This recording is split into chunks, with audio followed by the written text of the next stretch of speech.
Tous et bienvenue pour ce nouveau live hebdomadaire de The AI Project et Charles Laquet, moi-même. Comme vous le savez, j'ai une formation à l'intelligence artificielle en 32 heures sur 8 semaines. C'est 2 fois 2 heures par semaine, le soir et le week-end, pour vous permettre de maîtriser au mieux tous les outils et la logique permettant de maîtriser au mieux l'intelligence artificielle. J'ai l'honneur, la chance, le plaisir de recevoir ce soir Jean-Nicolas, que j'ai rencontré lors de mon expérience précédente chez Summit.io et avec qui j'ai sympathisé et qui est une personne qui non seulement humainement est extraordinaire, mais qui en plus a une agence qui s'appelle Wagmi Studio, qui est spécialisée dans le Web 3. Mais au-delà de ça, puisqu'il est versatile, il a d'autres projets. Et donc ce soir, on va s'intéresser particulièrement aux enjeux de KYC, donc en anglais Know Your Customer, et donc tous les enjeux autour des données privées, autour de est-ce que je vais pas me faire hacker la photo de mon passeport, autour est-ce que ça a encore vraiment un sens aujourd'hui avec les hacks avec les outils d'intelligence artificielle qui génèrent des fausses ID, etc., etc. Mais pour commencer, je vais laisser Jean-Nicolas rentrer un petit peu plus en profondeur dans sa présentation et nous expliquer voilà, un petit peu qu'est-ce qu'il fait aujourd'hui au quotidien et pourquoi le sujet des KYC l'intéresse beaucoup. Hello tout le monde et merci Charles pour déjà l'invitation et surtout pour cette magnifique intro. Faut que je sois à la hauteur maintenant, donc mais effectivement ça fait un petit bout de temps qu'on se connaît maintenant dans l'écosystème, donc c'est clair que c'est toujours mieux quand il y a de l'humain.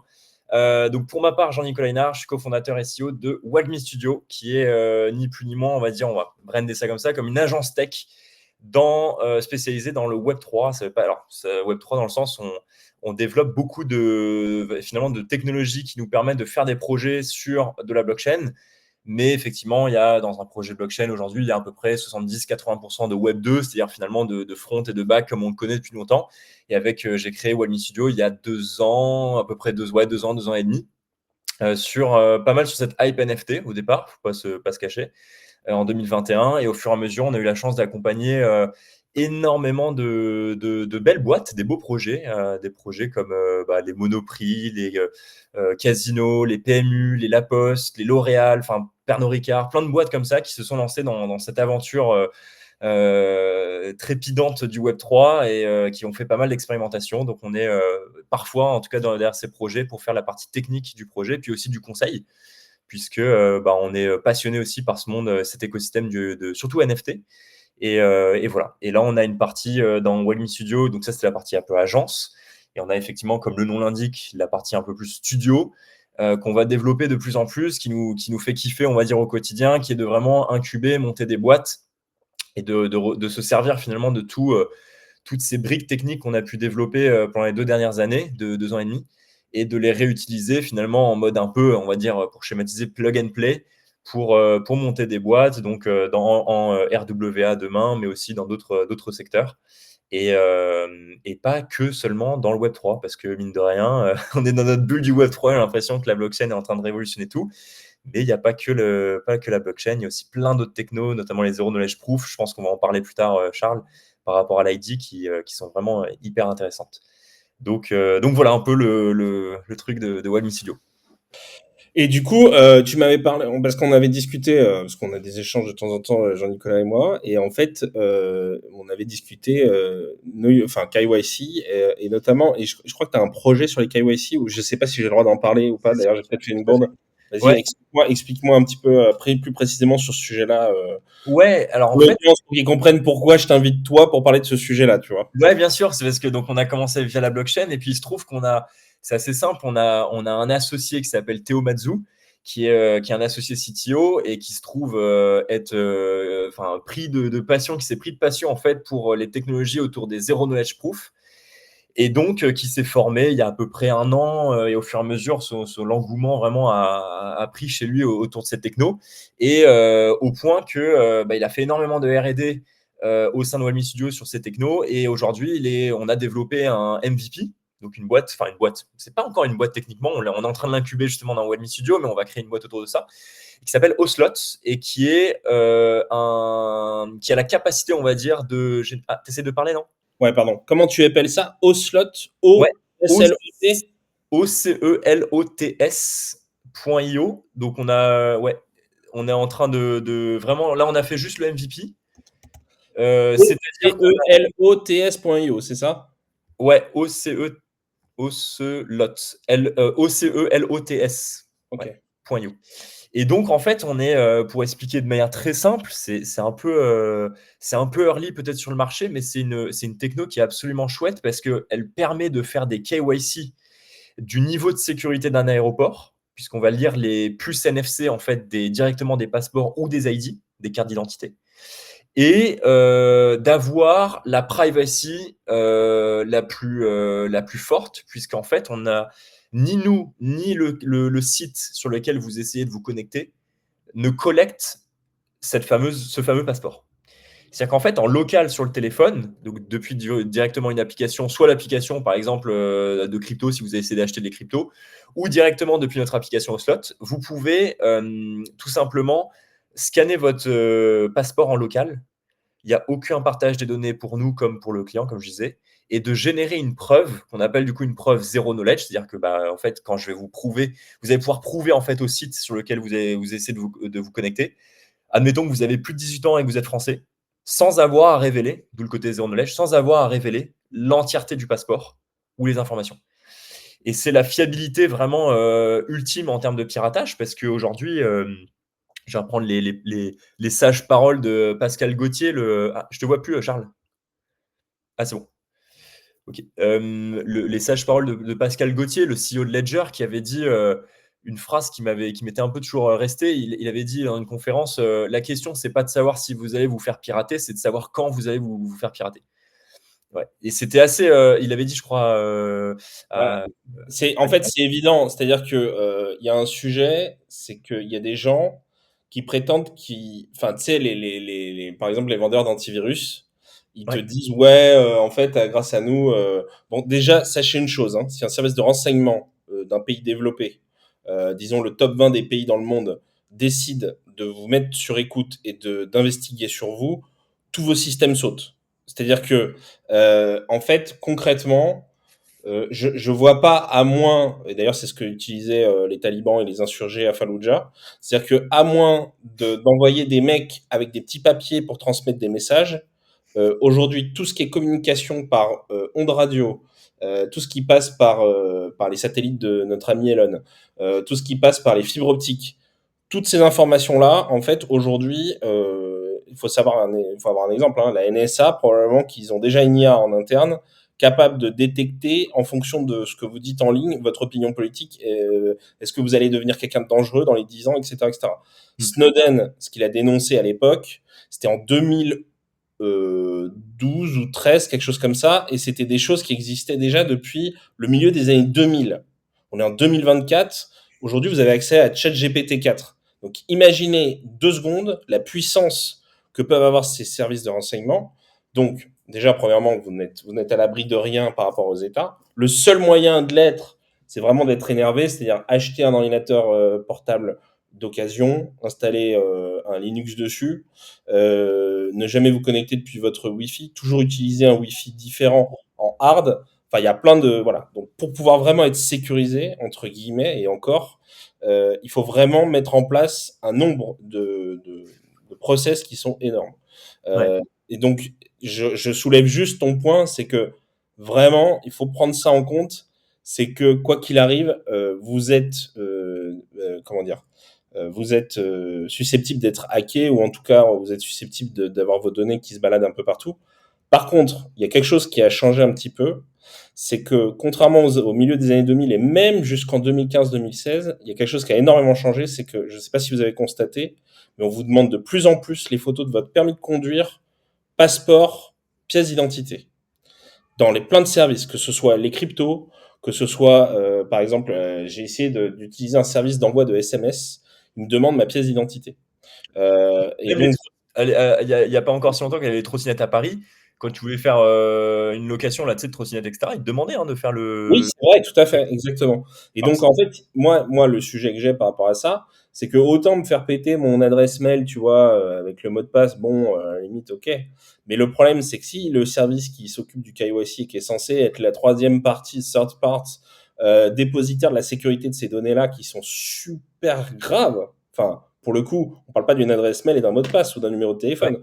On parle de juste ton numéro de passeport, ton numéro de pièce d'identité, usurpation d'identité, des trucs très très graves. ouais. Et en plus de ça, imagine, il chope ta photo. Enfin, c'est super compliqué, même toi derrière juridiquement, de dire ah bah non, c'est pas moi, c'est l'autre. Ah Tu ouais, vois, ça va être c'est l'enfer, un quoi. bordel monstre. Ouais. Donc du coup, et en plus ça existe déjà, mais là ça permet d'industrialiser le truc. Et ça c'est terrible. Et moi je me pose la question. Déjà, je trouve que ce que vous faites là avec Slot. Ocelot, Ouais. Ocelot, c'est génial.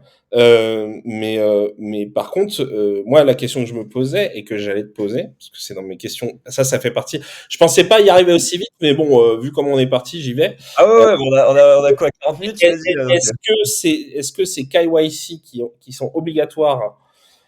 De toute façon, maintenant, je suis plus dans la crypto, donc je peux balancer. Pour obtenir tout ce qui est PSAN et compagnie, et toutes les plateformes aujourd'hui avec une surréglementation à tous les niveaux pour fliquer tout le monde, est-ce que c'est vraiment un moyen de détecter des comportements de bandits, ou est-ce que c'est un moyen de faire de la collecte d'informations en masse pour le fisc, pour encore mieux taxer et encore mieux prélever et encore mieux fliquer les gens? Je finis par ah, me poser la question, parce qu'à chaque fois, ça commence par oui, ouais. c'est pour éviter le blanchiment d'argent des dealers Ah ouais. et des terroristes. Et tu te Et retrouves à prendre une photo de chez toi pour prouver que t'es chez toi, quoi. Oui, oui, c'est limite ça bientôt, ouais. là, il y a un moment Ouais, donné, en fait, la réalité, c'est que les terroristes et les gros dealers, en fait, ils passent par d'autres solutions. Ils ouais, se ouais, débrouillent autrement. ouais, Et donc, moi, je finis par me poser la question et je trouve ça dangereux, du coup. Et c'est là où ta solution est intéressante. ouais. Et voilà. Mais qu'est-ce que tu penses, toi, Ah, c'est aujourd'hui, une bonne remarque. de cette situation? Je t'avoue que de toute façon, ces sujets de partage de la donnée, d'une donnée sensible, je pense que c'est vraiment un sujet qui va peut-être nous hanter dans les 10 ou 20 prochaines années, si ça n'a déjà pas commencé. Parce qu'en fait, tu te rends compte que tes données, tu les balances là actuellement, effectivement, sur des third parties, donc des boîtes, et ça part dans tous les sens. Tous les sens. C'est-à-dire que je pense que mon passeport, aujourd'hui, c'est peut-être le document finalement qui est le plus partagé, tu vois, dans les documents sensibles, à des boîtes, alors qu'effectivement, je pourrais très bien avoir d'autres méthodes, enfin d'autres méthodes pour ne pas avoir les partager et effectivement de me connecter à des sites. Je suis pas truand, je suis pas un bandit, effectivement, et c'est à se demander pourquoi on a tout ce contrôle, tout ce flicage. La réponse à ça, elle est. Bah, de toute façon, c'est toujours, tu sais, c'est toujours l'histoire du marteau. Si tu peux utiliser un marteau pour construire quelque chose, ou un outil en tout cas comme un marteau pour construire quelque chose, ou pour taper sur quelqu'un.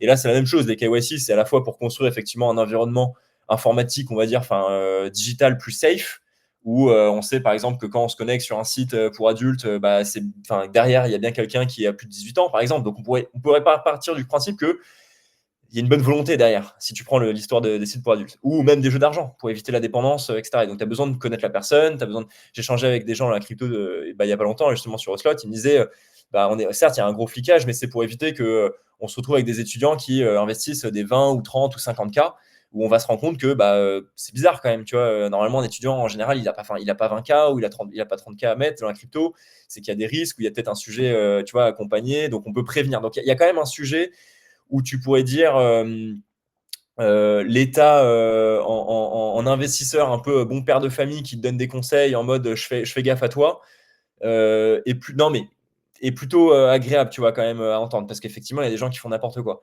Maintenant, c'est toujours ce vieux débat, tu vois, presque philosophique de société où on se dit bah, chacun est aussi responsable.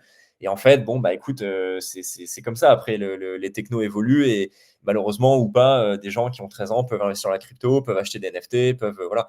Bon, enfin, ou peuvent aller sur des sites. Alors moi, je pense qu'un jeune qui a 13 ans et qui se dit tiens, je vais prendre mon argent de poche et la foutre en Bitcoin, il a tout compris, hein. Ah oui, non, mais après, voilà, oui, mais d'accord, mais, oui, mais d'accord. T'as des enfants, toi, ou pas, Charles, du coup Voilà, mais demain, t'as un enfant de 11 ans ou que 13 ans, enfin, comme je crois que ça doit être 90% des enfants aujourd'hui qui vont sur le site pour adultes. Ouah, si tu vois ce que je veux dire ou pas, enfin, voilà, alors on en est à la fois victime, parce que j'ai pas, enfin, on va pas se mentir, personne n'a attendu 18 ans pour aller sur le site. Ouais, mais Bon, le truc, c'est que déjà, premièrement, ça pète parce qu'en fait, justement, ils peuvent créer via des IA des fausses ID, ouais, c'est ça le premier truc. point. Ouais. Et deuxième point, rien ne certifie la sécurité de la base de données genre de Pornhub. Ouais, complètement, complètement. Et demain, tu peux te faire péter, enfin, Pornhub peut se faire péter, même le tiers service qu'ils utilisent peut se faire péter. Moi, par exemple, LinkedIn, là, Ouais. j'ai dû scanner le NFC de mon passeport pour bien valider que c'était moi. Sauf que je suis passé par Persona. une tierce solution qu'apparemment LinkedIn utilise, Ouais, qui mais s'appelle Persona. j'ai aucun moyen, Mm. moi, de savoir ma signature NFC. Peut-être que maintenant elle est dans la nature. Cette boîte, elle est américaine, elle est française, elle est d'où? Je suis en France, mais pourtant c'est une boîte américaine, donc qui est soumise au Patriot Act et au Cloud Act, les deux, Mm, même mm. si c'est over the border, le droit extraterritorial, comme on dit, ce qui a emmené un cadre dirigeant d'Alstom en tôle pendant 18 mois avec toute l'affaire le scandale autour de cette affaire-là, etc. Moi, je suis en train de me poser la question, où sont nos priorités? Où Ouais. sont nos priorités? Et je ne suis pas persuadé. Alors là, on part vraiment quasiment. C'est bien, c'est la première fois que je fais un dérapage aussi vénère au bout de 16 minutes 30. Mais non, mais c'est bien, on y va. Allez-y, allons-y. Je suis pas persuadé que ce soit une bonne idée que ces datas-là se baladent entre plusieurs services Ouais. et qu'ils se soient stockés dans des bases de données tout aussi fort que soit le mec qui gère la défense de ces systèmes-là. Mm. Pourquoi? Parce que le concept même d'une app, alors app mobile ou pas, hein, d'ailleurs pour les gens dans l'informatique, on dit une application, c'est quoi que ce soit que tu fasses, que tu développes et que tu déploies en ligne, c'est une app. Voilà, c'est pour ça que je dis app. Quelle que soit l'app que tu développes, en fait, s'il y a quelqu'un ou un groupe de personnes suffisamment énervé pour la péter, elle sera pétée. Mm. Donc c'est super dangereux. Je veux dire, la Corée du Nord a réussi à faire en sorte, via de l'engineering social, de faire passer un virement de 4 milliards de dollars de la banque centrale du Bangladesh. Ah ouais? Ouais, c'est une J'ai pas vu histoire. ça. Bon, ils ont réussi à détourner que 200 millions, mais C'est malade. je veux dire, tu vois, si des gens déterminés vraiment se donnent la mission d'atteindre un objectif, et je pense que la société qui gère, par exemple, les KYC de LinkedIn, moi, je suis CTO de cette boîte-là. Demain, tu te fais hacker. Comment tu réagis? Alors, c'est hyper, bah, c'est une bonne question. Alors, ce qui Comment m'a. tu réagis? Et donc, du coup, derrière, tu te poses la question, mais alors, on viendra aux solutions après. J'imagine que Ocelot apporte justement une solution à cette problématique d'envoi de data via les réseaux, puisque c'est exécuté en local. On en reparlera après et on viendra à la solution que tu proposes.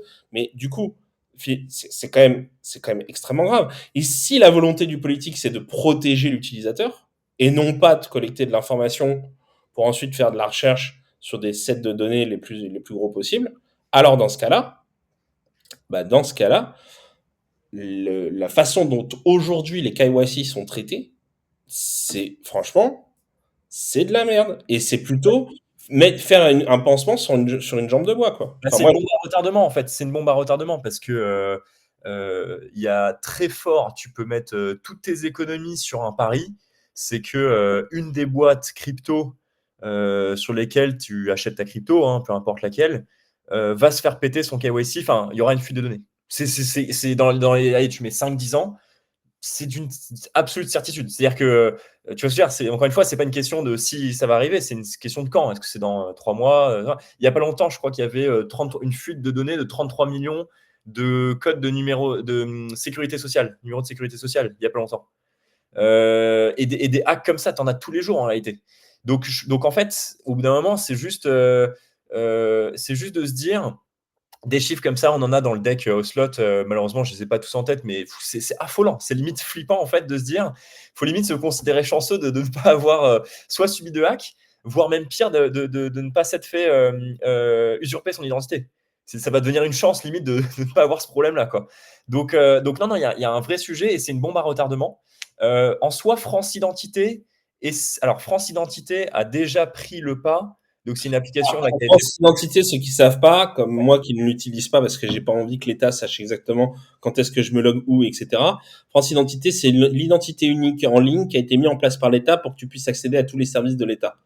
C'est un Ouais. peu une sorte d'authentification Google quand vous savez vous vous connectez avec votre compte Gmail sur les services tierces. C'est un peu le même concept, sauf que c'est France machin. Et ouais, et c'est vraiment pour le coup, enfin, c'est quand même bien foutu, hein, si vous faites l'expérience, etc. Vous scannez aussi avec le NFC de votre ID ou enfin, de votre carte d'identité ou de votre passeport. Donc en termes d'expérience utilisateur, etc., franchement, c'est propre. Mais effectivement, c'est pareil. C'est pareil, un jour ou l'autre, comme il n'y a pas. En fait, pour faire très simple, du coup, euh, tant que la donnée est stockée quelque part, il y a un risque que ça se fasse péter. Et donc il y a une fuite de données. C'est tout con, hein, ce qu'on dit, mais c'est très là où et du coup, c'est là où, pour répondre à ta question un peu, Charles, là où avec Ocelot, on essaye de craquer en fait ce sujet, c'est-à-dire de ne pas avoir à stocker, préserver, enfin et sécuriser les données, c'est que, comme je disais, le zero knowledge permet d'émettre une preuve pour prouver du coup par exemple une information en local directement depuis ton téléphone, sans passer par nous, sans passer par l'État. Et ça passe par une blockchain ou c'est comment ça fonctionne? Alors, en soi, on peut mettre les preuves on-chain, effectivement. Il y a un intérêt à faire pour que si le régulateur vient toquer à la porte du service auquel tu essaies de te connecter, c'est encore plus safe d'avoir les preuves qui sont on-chain. Parce que avant que la blockchain sera toujours plus difficile, ça dépend des blockchains, mais difficile à se faire pirater qu'une base de données classique que tu as chez toi, quoi. Que ton tableur Excel chez toi. J'aime bien quand tu as précisé, ça dépend de la blockchain. Oui, non, non, mais on va pas rentrer dans ce débat, mais voilà, je préfère essayer d'être précis sans non plus rentrer à chaque fois dans trop de détails. Mais voilà, donc on peut effectivement utiliser la blockchain là-dessus. On pourrait aussi utiliser la blockchain pour que non seulement une preuve soit émise sur la blockchain, mais qu'on puisse aussi créer un NFT, enfin, ou peu importe, un token, on va appeler ça un token, peu importe que ça s'appelle un NFT, qui va être dans ton Alors wallet. attention, hein, parce qu'il y a des gens qui connaissent pas toutes ces choses-là, donc je vais D'accord. décrypter ce que tu dis. Ouais. Donc un token, en fait, sur une blockchain, j'explique rapidement pour ceux qui ne savent pas comment fonctionne une blockchain. En fait, il y a des transactions qui sont passées d'une personne A à une personne B. C'est-à-dire qu'en fait, il y a des gens qui, par exemple, vont envoyer des crypto-monnaies, justement.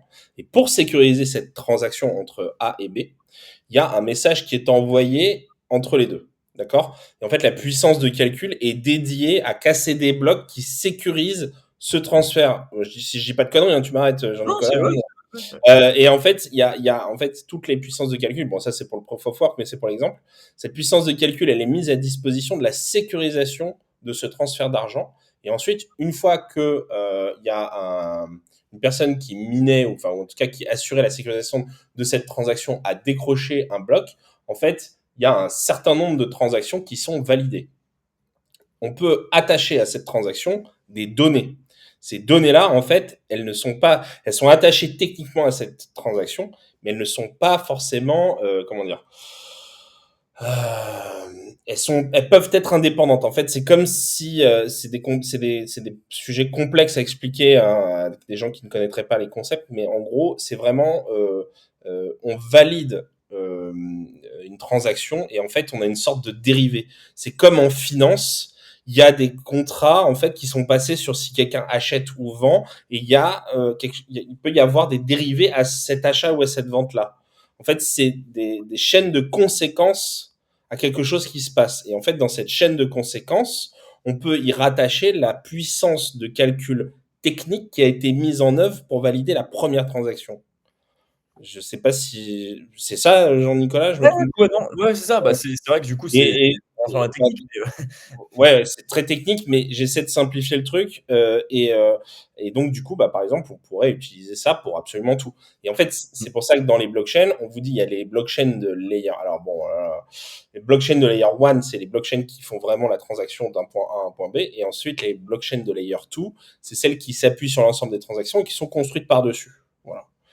Je vais pas continuer parce que sinon, je vais pas on va embêter les À gens. 2-1, on y est Du là coup encore à 22 h, ouais mais et puis en plus ouais, voilà, c'est ça. on va avoir beaucoup de Revenons à notre sujet initial qui est justement le KYC et le fait que tu as pas besoin forcément d'avoir de communication avec une tierce personne. En fait, ton application mobile, ouais, détecte le NFC, il est capable de oui, c'est ça, NFT, ouais, putain. À cause du NFC maintenant, NFC, détecte le NFC, il regarde si il est valide d'après les standards de à quoi ressemble un NFC de passeport, c'est ça? exactement, exactement. Il le valide, c'est ça? Exactement, et tu as tout en fait dans le NFC. Tu as l'état, tu as une signature de l'État qui l'a émis, tu as, enfin, tu as tous les informations du Mais alors, passeport. quelqu'un de mal intentionné, je challenge en live, hein, je suis désolé, Bien sûr, vas-y, vas-y, ouais. je ne suis pas je suis comme Tucker Carlson, je ne suis pas un intervieweur que l'on achète. Ouais, j'aimerais bien Euh, savoir ce que tu vas dire, mais vas-y. Oui, mais alors en fait, du coup, moi j'ai vu des outils là, tu sais, j'ai vu passer la pub parce que je suis un geek en fait, je suis un sales, mais en fait, dans le fond, je suis un peu un geek. Et OK. j'ai vu passer des pubs, c'est pour acheter un outil qui te permet de dupliquer en fait, déjà qui te permet de scanner plein de trucs et qui notamment te permet de détecter un NFC par exemple, donc le NFC de ton téléphone portable, tout, tu le mets et en fait, l'outil te permet de collecter toutes les informations qui sont liées à ce NFC et ça fonctionne Ouais. aussi avec le passeport. Et alors, il ne le réplique pas, mais par contre, tu peux brancher à cet outil-là qui détecte un outil qui duplique. Et cet outil-là, il peut rebalancer la même information.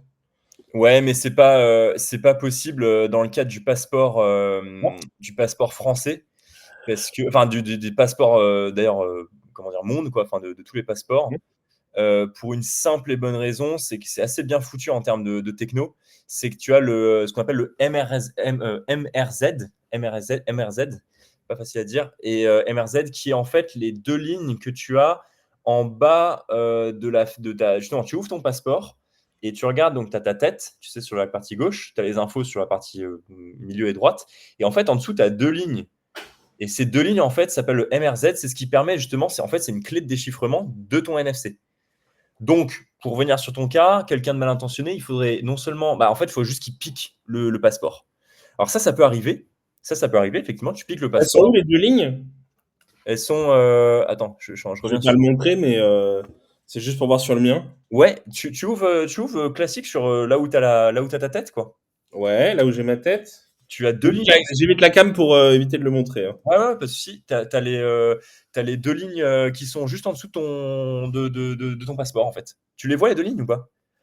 Normalement, dessus, il y a le numéro de passeport. Ah, tu veux dire le truc là où il y a marqué Ouais, mes prénoms, mon nom ouais, et ensuite. Oui, d'accord, les deux lignes de texte. Ok, je pensais que ouais, c'était les exactement. lignes numériques. Et bah ça, en fait, exactement. Donc, dans le process de KYC, pour déchiffrer, en fait, pour accéder aux informations et lire de ton passeport via le NFC, tu es obligé au Mhm. préalable de lire ce truc-là. Et d'ailleurs, sur LinkedIn, c'est ce qu'ils font. Ah, d'accord, ok. Donc, en fait, voilà. Donc ça, c'est la première sécurité. C'est assez bien foutu, tu vois. Donc, tu peux pas juste passer à côté du gars et dire, vas-y, tac, avec ça.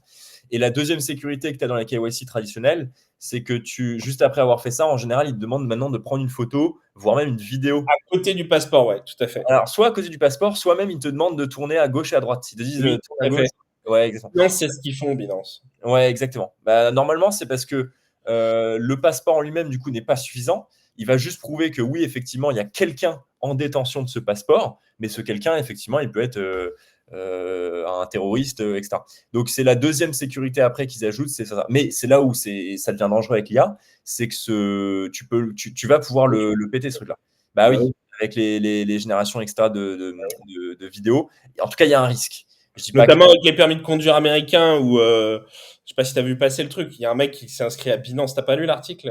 J'étais Si, mort si, de j'ai rire. vu, ouais, ouais, ouais, oui, avec l'IA et Sora, je crois, il a réussi à péter Ouais, c'est le truc. ça. Mais Ah, ouais, sur le dark web, comment on dit, le darknet, il y a des services où en fait, tu envoies ta photo hmm, et ils te font ta fausse pièce d'identité en ligne ouais. directement. Et elle est pixel perfect. Genre, c'est Ah ouais, ouais, impossible ouais, ouais, ouais.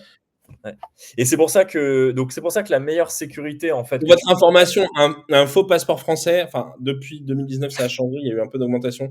Pour votre information, sur le darknet, comme on dit, le dark web, c'est 6 500 € ou 8 000 € maintenant, un faux passeport français. Mais un faux vrai passeport, c'est-à-dire que tu passes la douane, t'es tranquille. Ok, hyper intéressant. Alors du coup, tu vas pouvoir passer certaines douanes parce que maintenant dans les aéroports, je sais pas si enfin ça dépend peut-être des aéroports, mais dans la plupart des aéroports, normalement, tu scannes justement, Oui. tu scannes le passeport. Et donc en fait, c'est ce qu'ils font. Ils scannent le MRZ qui est en bas et ils scannent et ils lisent la puce NFC. Tu vois? Et ça, normalement, je vois pas comment un mec. Alors après, peut-être qu'ils Parce ont des qu'en fait, réseaux. ils ont des gens dans les préfectures Voilà, qui voilà, c'est il y ça. a, il y a un réseau qui a été démantelé là en France récemment, mais il y Voilà, a ok. des réseaux partout dans le monde. Bah En ouais, fait, quand tu es vraiment déterminé à être quelqu'un de mauvais et qui fait des choses mauvaises et qui a de la thune, tu trouveras toujours un moyen d'échapper au truc. ouais, Alors, c'est le fameux truc de, tu sais, l'expression, oui, c'est toujours le moucheron qui se fait choper dans la toile d'araignée et c'est le bourdon, il passe au travers, il en a rien à foutre, quoi. ouais. Et en fait, quelqu'un qui est vraiment high level, qui est vraiment bon, tu vois, il arrivera à péter tout ça, en fait. Ouais, mais ça, de toute façon, c'est ça. Après, c'est le. Maintenant, si un État est déterminé à te trouver toi, tu vois, il faut faire de la chirurgie esthétique, faut limite buter le mec qui t'a opéré après, Ouais, tu vois, c'est plus compliqué. Mais regarde le mec, le Sud-Coréen là, il y a un Sud-Coréen, il n'a pas été chopé, il était hors de la circulation pendant je sais pas combien d'années. Je crois qu'il est encore en fuite là ouais, aujourd'hui, ouais, qui a fait un scam crypto de ouf. La nana, la Bulgare là, qui a fait un scam à 1 milliard, ouais, elle est toujours dans la nature. ouais, En fait, il y a la réalité, c'est que aujourd'hui, euh, toutes ces mesures-là, et c'est pour ça que je te posais la question, et c'est pour ça que ta solution est intéressante, parce qu'elle préserve la vie privée, tout en s'assurant que tu puisses détecter vraiment si la personne elle ouais, est pertinente ou pas, quoi. ouais. Euh, et c'est intéressant, parce que tu pourras jamais rien faire à ton niveau, de ton côté, contre les mecs qui sont corrompus dans une préfecture. C'est Non, juste c'est ça, c'est ça. C'est pour ça que la police, tu vois. le jeu du Mais, chat et mais de la pour le souris. reste, pour le citoyen normal qui a pas envie de se faire, justement, qui a une logique de pas envie de se faire pister partout, à mon sens, ta solution est la plus intéressante. Et je pense d'ailleurs que ça va être un vrai sujet de plus en plus pour les plateformes crypto, de proposer des services, à voir après comment l'AMF ou au niveau Ouais, européen, comment ils vont accepter ça. Mais si votre solution elle est avalisée par les institutions, franchement, je pense que vous allez avoir du boulot, les gars, hein. et bah, je me permets de rebondir là-dessus justement parce que c'est tout l'enjeu. C'est que comme ni nous, ni le. Hop, t'as switché là, tiens. Ah non, t'es où là? Tu fais exprès de changer les trucs, maintenant t'es en bas de mon écran là. Je me vois en full screen. Non, c'est normal, Charles, ou pas? Je vois pas. Oui, oui, j'avais coupé mon micro. Vas-y, vas-y, parle, continue. T'inquiète, je t'ai mis en gros plan. Ah ok, parce que c'était en bas, du coup, c'est un peu Ouais, ouais, gênant parce que je pardon, me parle à désolé. moi-même. Bon, c'est pas grave. J'étais en train de dire pardon, que oui, c'est hyper intéressant parce qu'on voit actuellement, en tout cas, le régulateur, enfin, ou même le juge, comme on dit, le législateur, a besoin d'avoir accès aux informations. C'est-à-dire qu'aujourd'hui, si on va prendre un exchange crypto qui a pignon sur rue, qui vend de la crypto à des particuliers, qui utiliserait notre solution pour faire des KYC. Donc, il y a une solution, comme on vient de le dire. Demain, on est en train de lancer les audits, etc. Donc, il n'y a pas de souci. Enfin, elle va être fiable, sécurisée, etc. Euh, Demain, il est possible que le régulateur, les autorités, etc., ne l'acceptent pas et imposent à ce crypto exchange favori, qui est le tien, d'avoir en fait le passeport entre guillemets en photo. Et donc, c'est tout à fait là en fait la question de bah ouais, mais au final, quelle est l'information dont vous avez besoin? Tu vois, je vais te prendre l'exemple, nous, avec notre boîte. Alors, c'est pas du particulier, c'était avec notre boîte, mais peu importe, ça reste dans la Hmm. même veine. On a Toi, c'est recours. le cabis. Ouais, on a recours non, non, c'est plus grave. Enfin, plus grave. Moi, je trouve ça plus fou que ça, d'ailleurs. On a recours à l'achat de crypto dans le cadre de nos activités, Mhm. avec Wami Studio. Et pas forcément pour faire de l'investissement pour nous, hein, même pour Ah bon? ouais. Et c'est choquant, mais et en fait, donc il a fallu qu'on passe par un exchange. Et Mhm. cet exchange nous avait demandé, littéralement, on va pas débattre, mais de se foutre à poil, quoi. De se Ouais, c'est foutre ça. à poil. Et alors que moi, j'ai mon casier judiciaire, a priori, je crois qu'il est vierge. Enfin, tous mes associés aussi. Et on se dit, mais putain, quand même, quoi. Enfin, les gars, on veut juste bosser avec tel client. Il se trouve qu'il a besoin de crypto. On fait rien d'illégal, machin, machin. On s'est foutu à poil. Et donc, j'ai quand même tenu le bout de gras. J'ai défendu mon terrain. Je dis, de quelle information vous avez besoin? En fait, ils voulaient s'assurer qu'il y avait, je vais pas dire le montant, mais X milliers d'euros sur le compte bancaire de la boîte. Et pour ça, ils nous demandaient, du coup, bah, tout le relevé de compte, les informations, les états financiers de la boîte, etc. Et je leur avais dit, mais mollo quand même, les gars, quoi. Enfin, Pas moi, encore les 3 derniers résultats ouais. comptables. Bon, et parce qu'il y a quand même, du coup, bah, toute la liste bah, des clients qu'on a, il y a les montants qu'on facture. Enfin, bon, tu te dis, bon, c'est quand même des informations que je suis plutôt. Enfin, je Si préfère. tu as un concurrent que tu as envie de t'implanter sur un marché, tu sais où aller chercher l'information, quoi. T'as tout compris, t'as tout compris. Et on sait très bien que t'as beau me dire que secret des affaires, machin, machin, au détour d'une discussion, voilà, suffit de faire deux, trois clins d'œil et puis tu comprends, voilà, comment. Enfin voilà, tu peux, en tout cas, t'as compris, quoi. Tu pouvais avoir une fuite d'informations en off, on va dire, là-dessus. Et j'ai tenu le truc et je leur ai demandé concrètement, je leur ai dit, quelle est l'information dont vous avez besoin? Mmh. Quelle est l'information que vous avez? Qu'est-ce que vous voulez que je vous prouve? Et ils m'ont demandé, ils m'ont dit, bah, on veut juste savoir que vous avez X milliers d'euros sur votre compte et que, donc en liquidité sur la banque. Je fais, ok, très bien. Est-ce que si j'appelle mon expert comptable qui atteste que oui, le compte de Walmy Studio a bien tel montant à date en liquidité, est-ce que ça vous suffit, oui ou non? Ils m'ont dit, bah, donc ils ont, évidemment, et ça a pris du temps, ils ont réfléchi, blablabla, etc., etc. Et j'ai eu la chance, parce que enfin, j'ai tenu le truc, et la chance, ils m'ont dit oui, c'est bon, ça le fait, en fait, on a besoin de cette info. Donc on voit bien qu'en fait, tu vois, l'information, en fait, on n'est pas obligé de tout prouver, tout révéler pour parfois passer un process, que ce soit du KYC ou de l'achat de crypto ou que sais-je. Et donc c'est exactement ce qu'on veut aussi défendre avec notre solution au slot, c'est de dire, mais finalement, quand tu vas acheter des cryptos, je m'en fous que tu t'appelles Charles, Jean-Nicolas ou j'en sais rien. Je m'en Mmh. fiche. Je m'en fiche que tu aies 44 ans, Oui, 40. d'autant que je pense qu'ils ont même pas le droit les plateformes qui passent par d'ailleurs des plateformes tierces de KYC n'ont même pas le droit d'utiliser cette data-là, même pour faire de la data analyse sur leurs clients. Alors, bah, Je normalement, pense pas qu'ils ont le droit de collecter les infos qu'ils ont l'obligation de demander dans le cadre du KYC, par ouais, exemple. Ils n'ont pas le droit.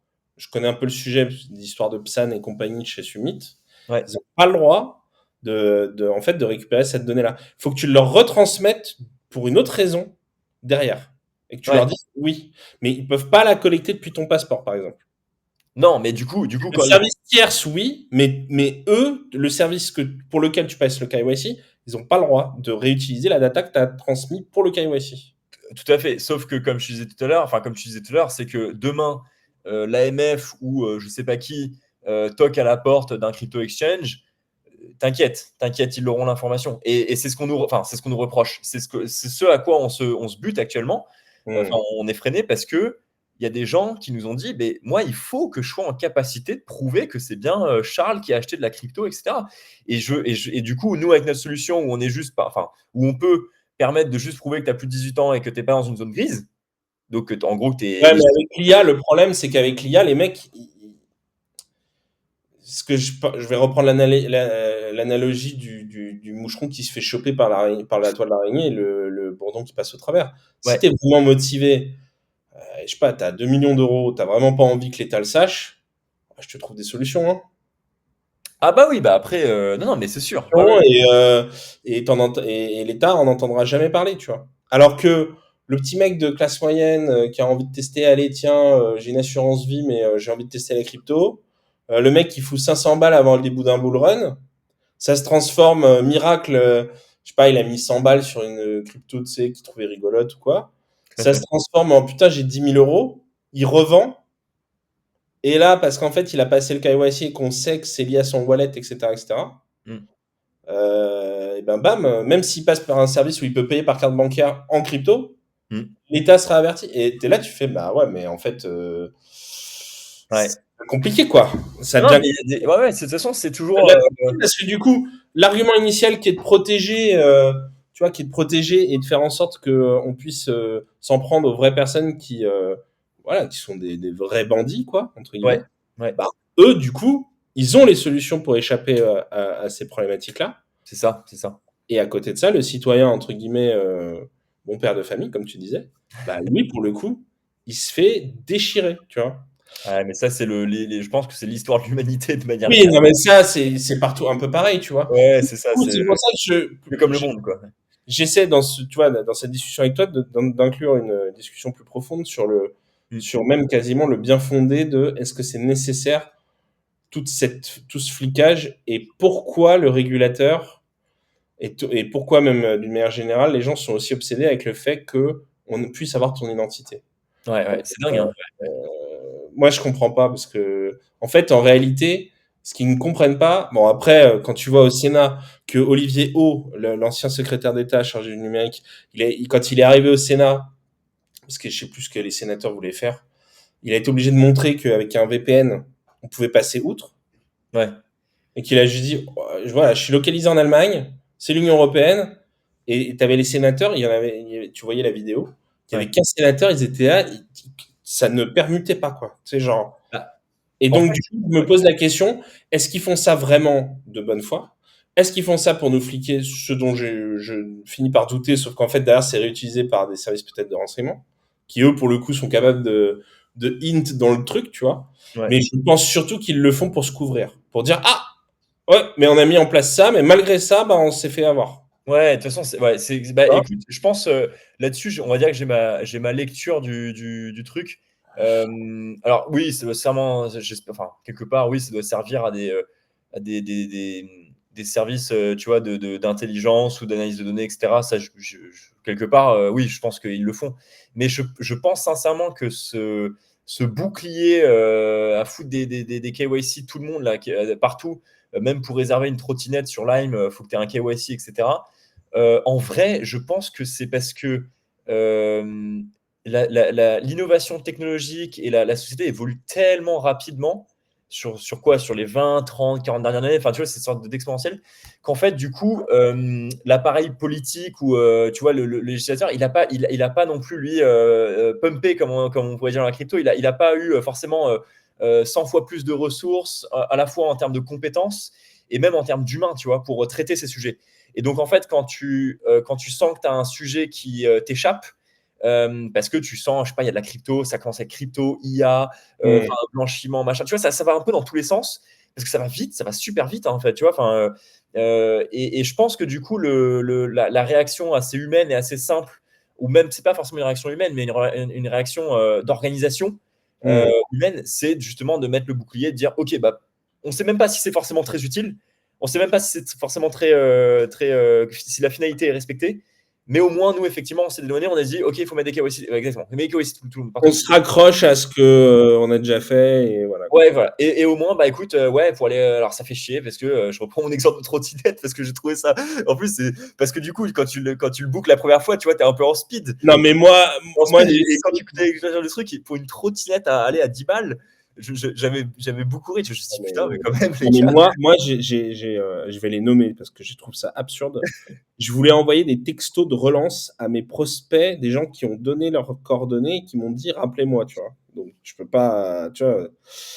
Et je voulais juste acheter genre 150 textos par mois ou 200 textos par mois, ça coûte 10 balles, tu vois, pour éviter à chaque fois d'avoir besoin de composer mon putain de texto à la mano, ça me casse les pieds et que je peux faire un truc, un bot avec OpenAI et automatiquement ça fait un message super qualifié, super précis parce que ça va chercher les infos de la personne en ligne. Bon, bref, je te passe le Ok. détail.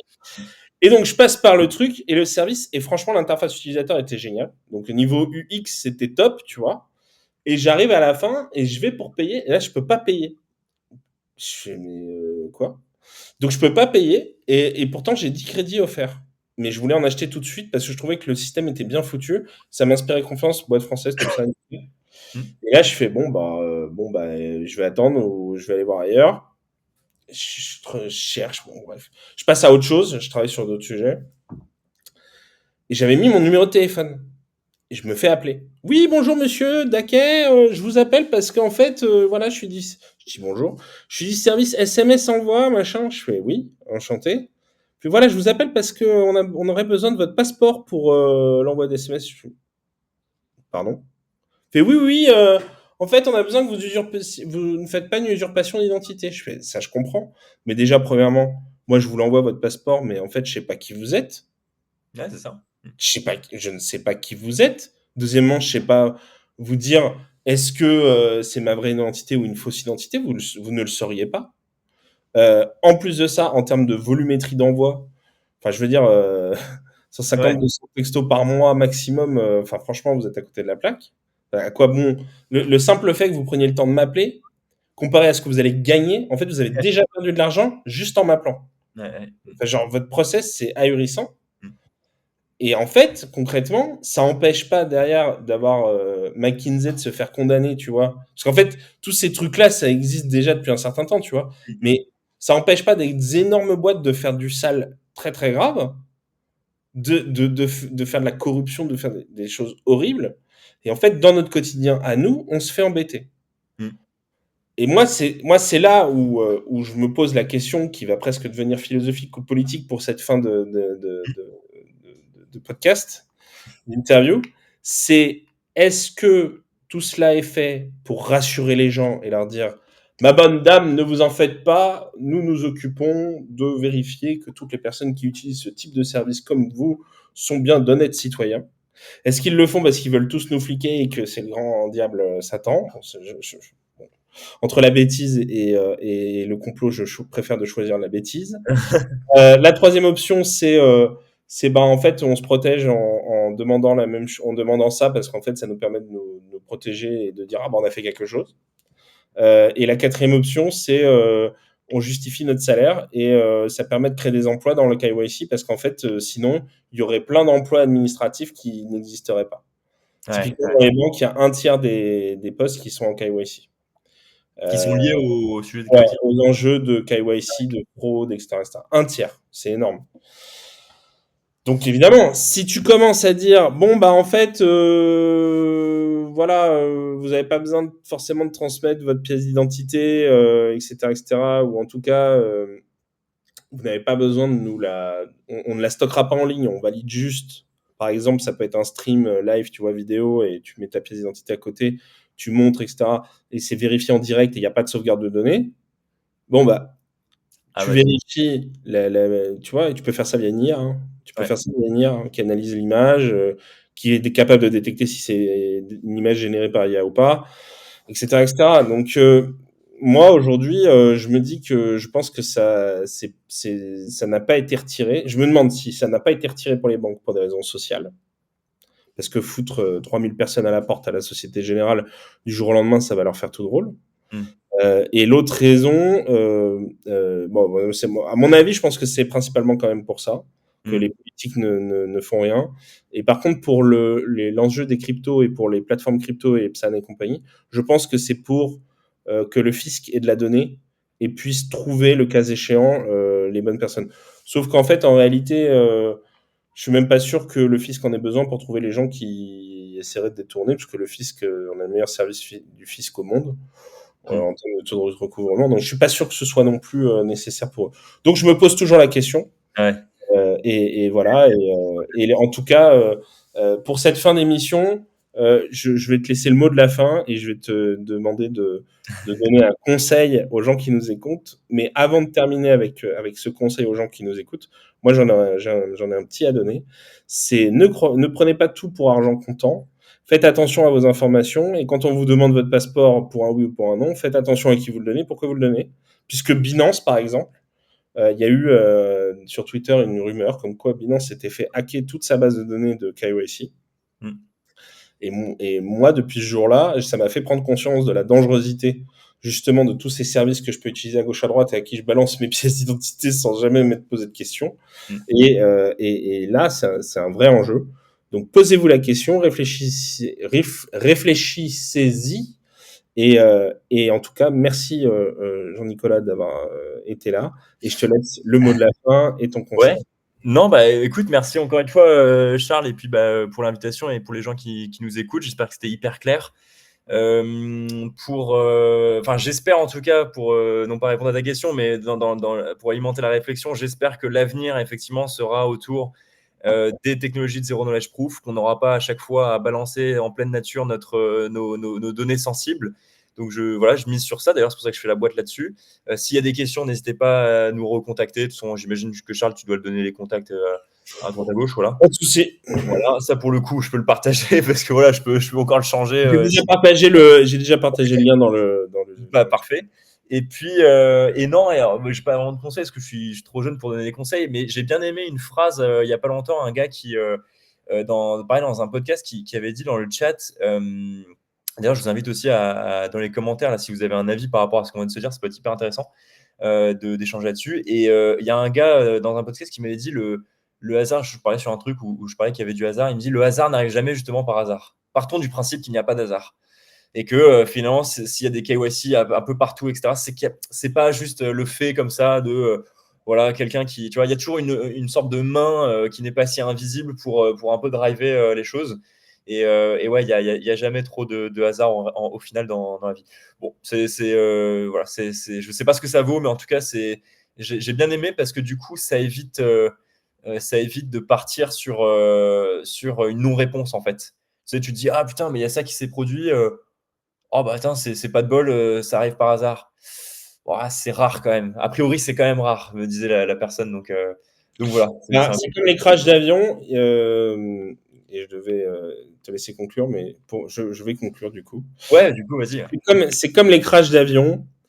Quand il y a un accident, un incident en aviation, et c'est d'ailleurs la même chose dans toutes les choses, hein. Sauf qu'en voiture, on met toujours la responsabilité sur une chose, mais en fait, la réalité, c'est que dans l'aviation, on dit il n'y a jamais une seule cause à un accident. Hmm. C'est toujours multifactoriel. Il suffit qu'il y ait un facteur qui ne soit pas là pour qu'il n'y ait pas d'accident. Typiquement, il y a un mec qui roule juste au-dessus de la limite autorisée au niveau de l'alcool. Il est à 130, il y a du brouillard, mais il roule à 130 avec du brouillard. Boum, Ouais. il cartonne. Il n'y aurait pas de brouillard, il n'y aurait pas de carton. Pourtant, il était au-dessus de la limite. Mais vu qu'il y a carton, on met ça sur le dos de comment dire, on met ça sur le dos de comment dire, de son qu'il Je était l'alcoolisme. au-dessus de la limite. D'accord. C'est le premier point. Deuxième point.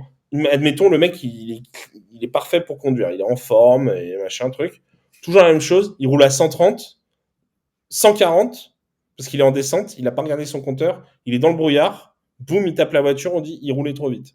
Ok. Mais en fait, du coup, l'autre qui avait bu, il roulait trop vite ou pas? C'est vrai. Les deux. Est-ce que le problème, c'est pas qu'il y avait du brouillard? Est-ce que le problème, c'est pas qu'il y avait d'autres voitures à cet endroit-là? Bah, en Ouais. fait, si, c'est multifactoriel. Et il y a Ouais. toujours plusieurs facteurs à un élément. Et le problème, c'est qu'on est dans une société qui cherche à trop tout simplifier. Et c'est assez inquiétant de voir que les gens deviennent de plus en plus manichéens. Et moi, s'il y a bien quelque chose auquel je ne m'attendais pas quand j'étais plus jeune, disons vers 15 ans, 16 ans, quand j'ai commencé à prendre conscience de ce genre d'enjeu, s'il y a bien quelque chose auquel je ne m'attendais pas avec l'évolution de la société, c'était que les gens deviennent de plus en plus manichéens. Je pensais que les gens allaient devenir de plus en plus subtils. Et la réalité, c'est que ce n'est pas le cas. Et c'est assez inquiétant.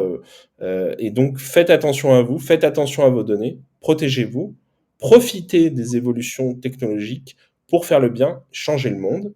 Formez-vous, ne restez pas sur la touche et n'attendez pas que d'autres qui ont de moins bonnes intentions que vous utilisent ces outils-là pour vous faire du mal ou pour vous surpasser. Hmm. C'est pour ça que j'ai fait The AI Project notamment. Voilà. Magnifique. Bon, Merci, bah, c'est top. merci Jean-Nicolas. Je vous souhaite à tous une bonne soirée. Et, Ouais.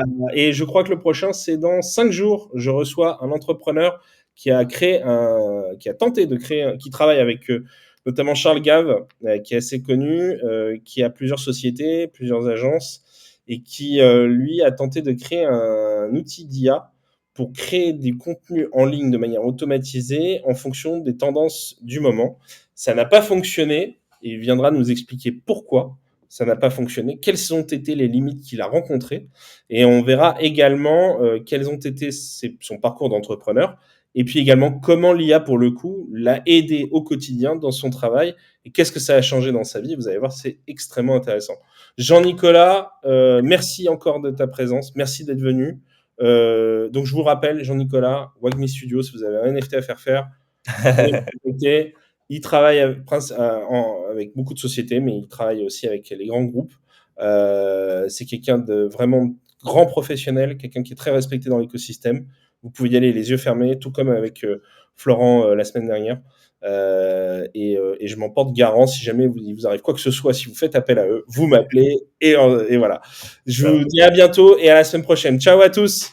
À très vite, ciao.